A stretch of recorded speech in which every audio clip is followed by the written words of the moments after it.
the Chase Thomas Podcast, for people who have nothing but time to kill. He has just the strongest of criticisms toward Josh Heupel and the Tennessee offense. That's a bridge too far. Bullshit. That's why. I think it's pretty awesome. Jarrett, buy or sell?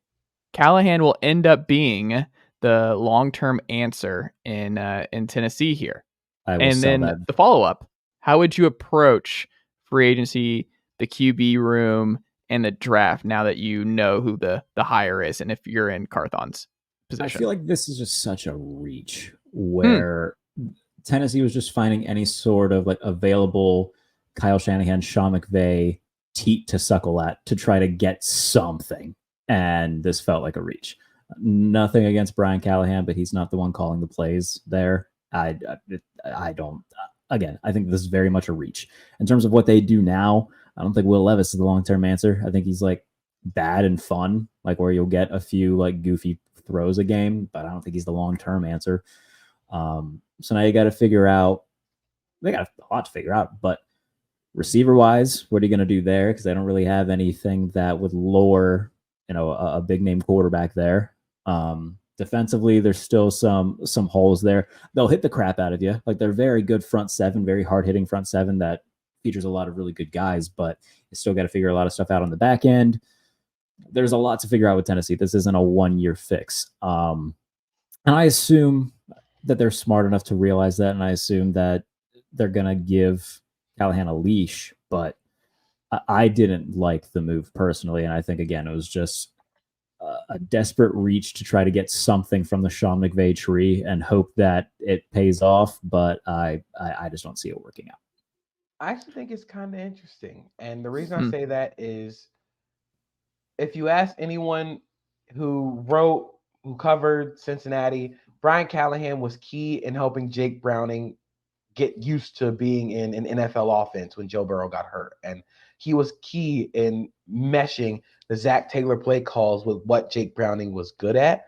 And he's been very good at developing and helping young quarterbacks like he did with Joe Burrow and how he helped Jake Browning again. So I think this move would be interesting for Will Levis in terms of his development. I'm very intrigued by who he brings in on his staff. Of course, the big name is Bill Callahan, Brian Callahan's father, who is one of the best offensive line coaches in football, currently offensive line coach for the Browns. If he's able to get his dad to come coach with him in Tennessee, I'm much more intrigued. But I do feel like this is interesting because you fired Mike Vrabel to hire a guy who, again, going to be I don't think he's going to be calling plays, but to hire a guy who, for all intents and purposes, was basically a quarterback coach. So it'll be interesting to see how it all works out for them. But I do think it's not a bad hire. It's not if I were to give it a grade, I'd probably say like C+, B-. Does it have a potential? I mean, sure. Like, do you think he's the long-term guy there? Do you think we're looking at a 5-year run for Callahan?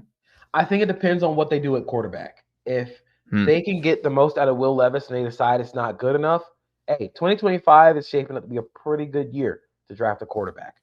But if they can get the most out of Will Levis and he is good, then, hey, maybe we're cooking with something. I'm very curious what this means now, because obviously Carthon's very happy. It's like, all right, be careful what you wish for, Titans fans. Everyone's excited. I mean, look, you get an offensive-minded coach, things change a little bit. It's like we're all on the same page with ownership, the front office, the coach now. But now you got to fix the quarterback situation. Now you got to go win football games again. Now you got a division that's only getting tougher year over year. The Texans are not going anywhere. The Jaguars hired my long lost friend Ryan Nielsen, which was let me check my notes here, brutal for my Atlanta Falcons. So I think they'll have a nice bounce back year. I would anticipate. We'll see. The biggest wild card in the division being the Indianapolis Colts, where they're at with Anthony Richardson in year 2. But look, man, this is a competitive division, and I'm just very curious if they fall off a cliff and Callahan's kind of the fall guy of this rebuild that just gets really bad, and he's just kind of in over his head, kind of to what you you alluded to here, Jarrett. It's just too much too soon for him, like not even calling plays at this point. But there's also, I guess, if you're a Titans fan, the best case scenario is like he's an ultimate CEO coach, right? He grew up in the profession. Like if he hires well and he coaches the quarterbacks well, look, they might be okay. But so much of being a great NFL coach is just being a great CEO and being a great organizer of talent, a great talent evaluator, being a great coaching evaluator. And he might be that, but we don't. It remains to be seen. But I think it's just there's going to be, like JP, you said, I'm very curious to see what his staff looks like and how he organizes this offseason.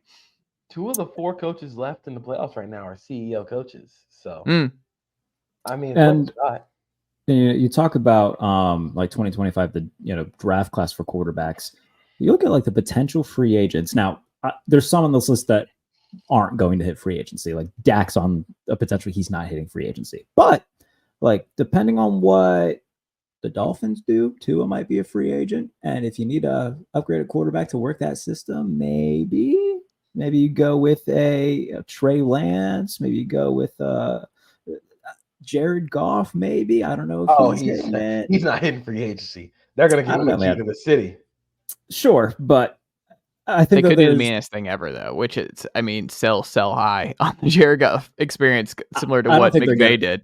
I don't think they're going to do that. I think that city loves him too much and that team loves him too much. That's a dangerous place to be, though. Can't let your emotions get in the way of you're finally good. You got to act like it. You got to do some tough stuff where you're like, hey, Jared, thank you so much for getting us over the hump. And we appreciate it forever. But thank you for your service. But we can't do this. I think that if Ben Johnson gets a head coaching job, life after Ben Johnson, that'll be very telling if they decide to keep that train rolling. So we'll see there. So, there'll be a few different options when the time does come. I'll go in with a positive, view, in terms of what it could be. If he hires well, great. Then the AFC South could be very fun with, the 3 quarterbacks in Jacksonville, Houston, in Indianapolis, and then whatever Tennessee does in this new era post Mike Vrabel, Derrick Henry. Again, if he's able to get Bill Callahan away from Cleveland, I get a little more interested. I think it's kind of funny we're having these battles this offseason because, like, if Belichick takes a job, he's going to have to battle Gerard for his son to come and leave New England. And then you got Brian Callahan battling Cleveland to get his dad to come home and coach with him. Dad, come on. Like, Dad, what? That's just so funny to me. Like, doesn't matter how old you get. Like, these circumstances can still pop up. What dad wouldn't want to coach football with his son? Like, come on. Play to the heartstrings a little bit. Okay. What dad? I don't think my dad and I would have coached together. Love my dad, but I don't think we're coaching together. I mean, Bill coached with Steve, and he obviously loved it. Yeah, he didn't fire him, and Steve is obviously good at his job. But I mean, again, if he's able to make some really good hires, which of course he seems very well connected in the coaching circles. Son of a coach, been in a lot of different systems. We'll see. Brian Johnson, Matt Patricia right there to jumpstart this Tennessee Titans offseason. Good Lord. Well, flipping back here, JP, tape don't lie. What did Lamar Jackson do to break down the Texans defense as viciously as he did over the weekend? All right, so you guys know that meme where the dude sat up in the chair with the video game controller? That was Lamar Jackson in the second half. I think the coolest thing was both these teams' game plans. I know the score ended 34-10, but this was awesome to watch. First of all, kudos to the Texans and D'Amico Ryans completely flipping their tendencies, just throwing their tendencies out the window. The Texans don't blitz a lot. They never blitzed a lot. On Saturday, they were like, screw that. We're turning this up to 11. We're cranking it to max volume. And it reminded me of the Thursday Night Football game in 2021 where the Dolphins beat the Ravens and Brian Flores pantsed Greg Roman by just blitzing the entire game. But what we saw then was there were a bunch of long developing routes that basically said, Lamar, go do something. Don't help him out, And I think the biggest thing that we need to understand and learn about quarterbacks is they can be very, very good, but also need help. Not everybody can drag a team by themselves, again, unless you're Patrick Mahomes.